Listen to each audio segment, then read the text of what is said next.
Just in this video, I want to talk about the importance of having foreground in your shot when it comes to landscape photography. Now, a couple of weeks ago, I was here shooting sunrise at Bargara in Queensland, Australia.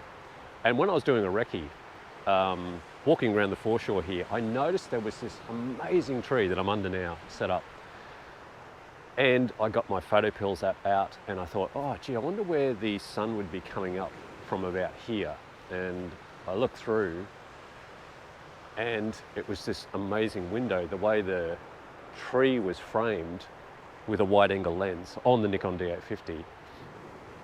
I could look through, it was like looking through this window of nature. It was amazing. I've actually used this technique once before when I was in Milford Sound in New Zealand, and I was looking out at Mitre Peak in the Sound itself, and I was looking through these trees, and it just turned out to be a really beautiful shot. So I'm trying that here. Where I've got the top half of my shot is this tree. In the bottom half, I've got these really beautiful type of long, thin strips of grass, a little bit of bush.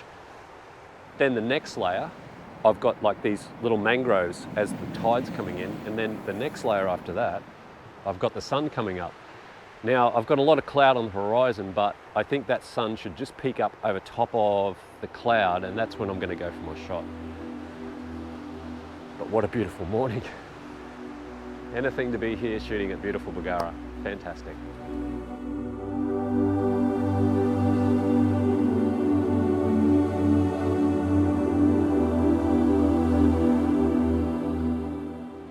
Just had to move my gear across a little bit because in the right-hand corner of frame, I had this tree that was kind of like spoiling the frame. It was just jutting in from the corner. Plus it had this bit of a, like a railing in it. So I've just moved across a little bit, still getting the same type of shot, just got it down a little bit lower. But yeah, I've just got this beautiful window happening where I'm looking through this foreground, through this tree, and then out to the sunrise. Just waiting for that sun to come up now, but that cloud on the horizon's getting thicker and thicker though. That's my only concern.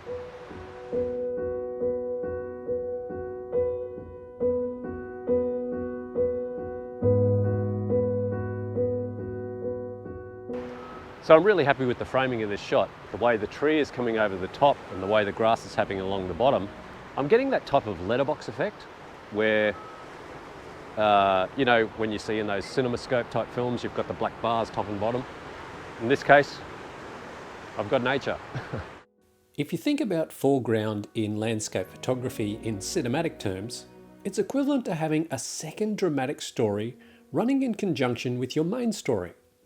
The reason filmmakers do this is because it helps keep their viewers' attention and interest. So that same principle can be applied to your photographic images. So yeah, I'm looking through the window and I'm just waiting for that sun to come up now, but yeah, it's looking really, really good. Just got to hope for a little bit more colour, but I don't think I'm going to get it this morning.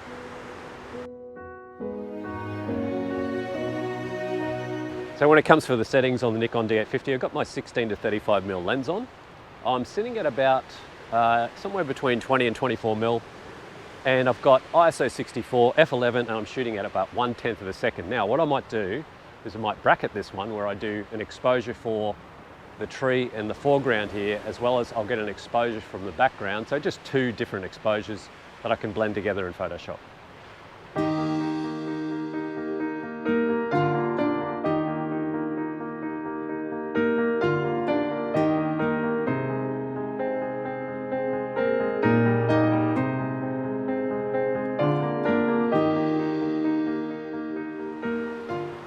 I tell you, nature never ceases to amaze me. I don't know if you can tell by the glow on my face, but the sun is just breaking through. I've got these beautiful rays coming out the top of the cloud here, but the sun has broken through the middle of the cloud, so I've got the most amazing image. This is great. Oh, that beautiful glow on the rim of the cloud as well. Fantastic.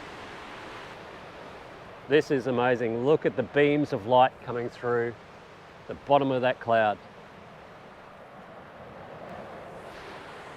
So I just tried a wide shot there, and I've also done a bit of a close-up as well. I'm gone into about 30mm, where I've still got my top and bottom foreground, very important, and in the background it's leading the eye going out to the trees here, and then you've got that amazing cloud bank with these rays of the sun coming through the bottom. Just incredible.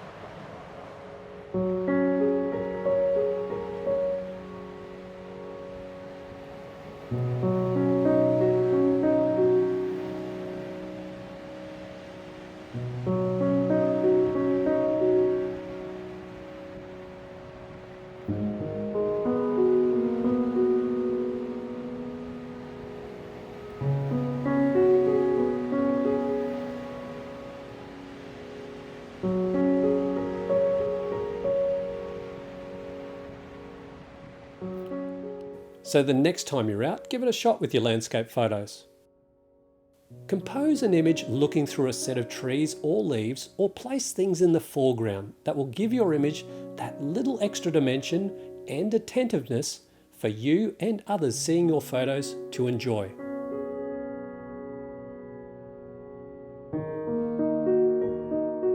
Well, I'm so glad I made the journey down here this morning on what I thought was going to be a bit of a dud sunrise. Turned out to be absolutely fantastic in the end. As I said before, nature just never ceases to amaze me. Guys, I hope you enjoyed the video on the importance of having foreground in your landscape photography shots. As I always say, never stop creating, and I'll see you next time.